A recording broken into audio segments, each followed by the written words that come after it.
ways you can prevent the spread of germs. Wash your hands by scrubbing thoroughly with soap and hot water for at least 20 seconds, and always wash before you touch your face, eat, or drink. Use hand sanitizers in addition to hand washing or where soap and water are not available. Limit sharing of items such as utensils, cups, and dishes. Avoid all physical contact with others, including handshakes and kisses. Practice social distancing by maintaining a distance of 6 feet from others. Sneeze or cough into a tissue or the inside of your elbow. Avoid contact with ill individuals and insist they isolate themselves. Sanitize frequently touched surfaces in your home and workplace several times a day. An ounce of prevention is worth a ton of cure. Download the free booklet at Scientology.org/stay well. WOCA. Ocala.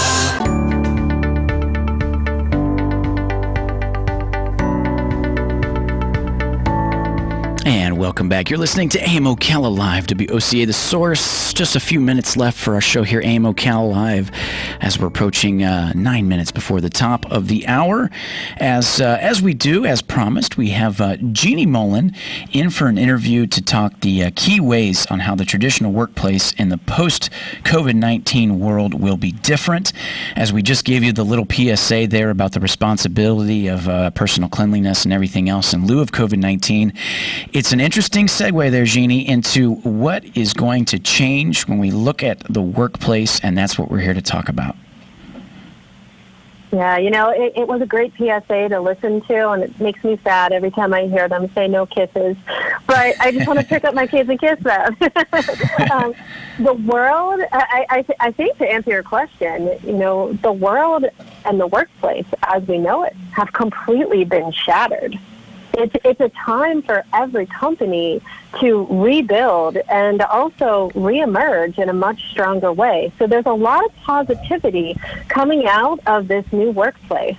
I'm the chief marketing officer at a company called Daily Pay, and we work with so many companies of every industry that have just gone through significant transformations, not just to keep their business alive, but to keep it thriving. And so many of those changes are positive.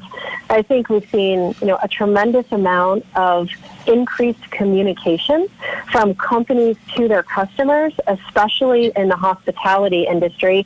Westgate Resort is one of our clients, and they're doing a fabulous job. Certainly an industry that was hard hit by the pandemic, but they're seeing in constant communication.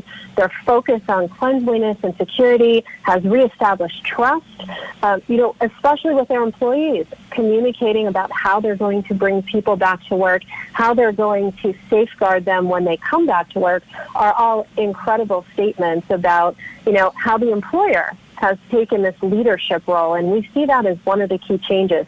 The employer has taken a role of leadership for employees.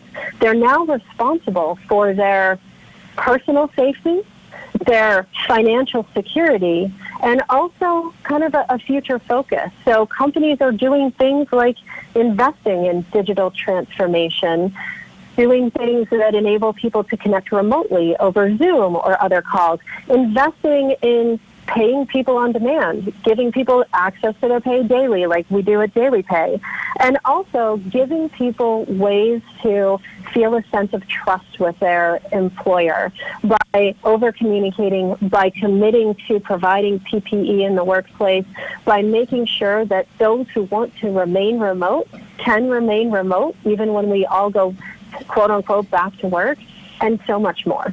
Absolutely, absolutely. Within that, just some of the things you touched on, and for example, going back to like the employers, a combination of new generations at work in addition to the health crisis. Employees are looking to employers to set up, like you said, to be leaders and meet those needs that you were discussing. Along with that, just some other things that have changed. For example, too, this one I thought was interesting. Just the meaning of the word office has changed as business leaders suggested that more people would be willing to spend more time working remotely, even in that idea. So even the idea of the definition of office now has changed, if you will.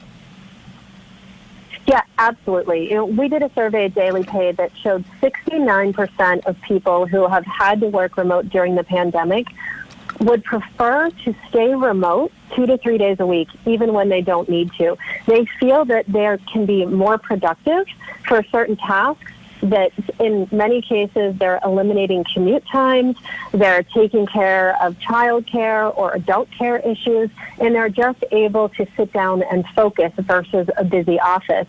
So as a result, we work with so many heads of HR for great companies, including Burger King and Applebee's and Taco Bell, and regardless of who we're talking to, Bright Spring Health, they're all coming back and saying the expectation is that about 15% of workers who have been remotely will be staying remote when the office comes back. And that helps in two ways. One way, it enables an office to have more space to ensure that safety if you're a manufacturing plant when you come back to work, or another place where there's a lot of people in the office.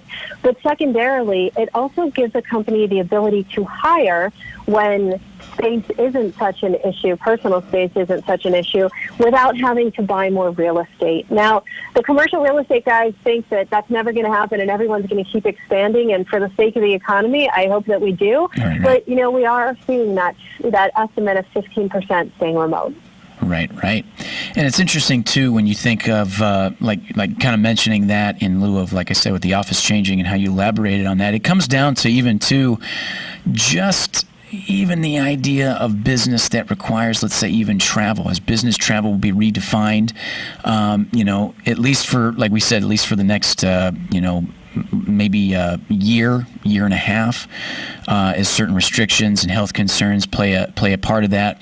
That comes into the virtual meetings and so forth. And then not only that, like you mentioned, and I want to touch base on this, is as trust in the workplace. I want to elaborate on that a little bit more, as employees' experience matter more than ever, as it would be critical, as we mentioned, the element to reestablish with HR and all that stuff, as we talk about being even comfortable at work, and elaborate a little bit more on that. Sure. We've seen across the board, I think the latest statistic was 53% of working Americans were somehow negatively impacted by COVID. They've either had to take pay cuts, they were temporarily furloughed, or they lost their jobs. So, that feeling of, don't worry, my employer is going to be there for me, wasn't the case for more than half of working Americans during the crisis, even though many employers did everything they could to support their employees. So as we start to bring employees back to work, employers have to work really hard to demonstrate that they've got a place, that they're focused on personal safety, that they're doing social distancing, they're providing PPE, they're following CDC guidelines. But more than that, from an employee experience standpoint, they need to go above and beyond. They need to do things differently, like give employees access to their pay as they earn it, so that they can choose how and when to use the money that they've earned. We've seen a number of employees who are high risk from a health standpoint being very nervous about having to go to the grocery store on payday because everybody just got paid and they're all going to the store together. So, there are certainly different options that companies have to step up and lead on. The other thing we see is the micro event, which is where you have a small group of people for a meeting in person, but then use Zoom or another digital communication channel to invite the rest of the company to join in. That's also very helpful in establishing trust in communication. Right. Opportunistically virtual and smaller experimental events when you talk about the micro event. It's all fascinating because, as we've been saying, we're all in this together, and at the same time, all of this change, we're going to have to adapt together. And this is just a look in from the perspective that, like you said, you have as a marketing officer to see where it comes to the workplace. We're discussing it all over of just the idea of travel. We mentioned the theme parks, because down here in Florida with Universal, Disney opening up next month, Universal opened up today.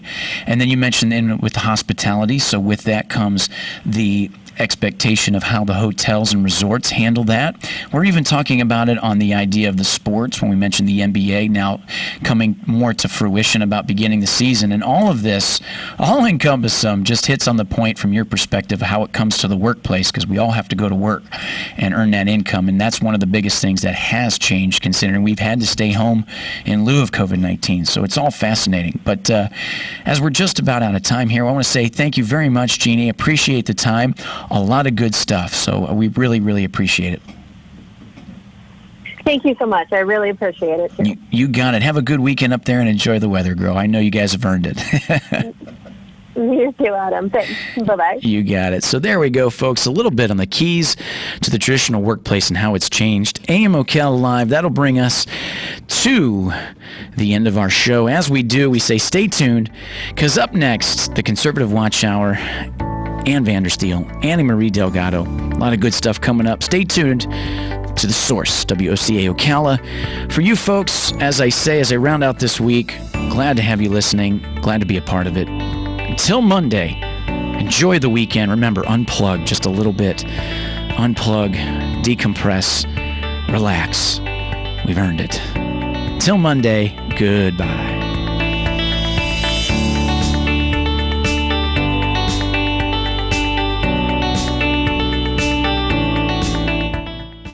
I like the product very much.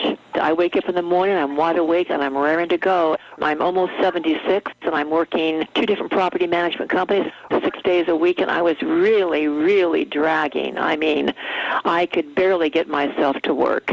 And it all culminated when I started taking Balance of Nature. It didn't happen right away. I had to take it for a little while. And all of a sudden, I just made a mental note, hey, I'm feeling better. And I am, so I really like this product. Experience the Balance of Nature difference for yourself. Right now, Balance of Nature is offering free shipping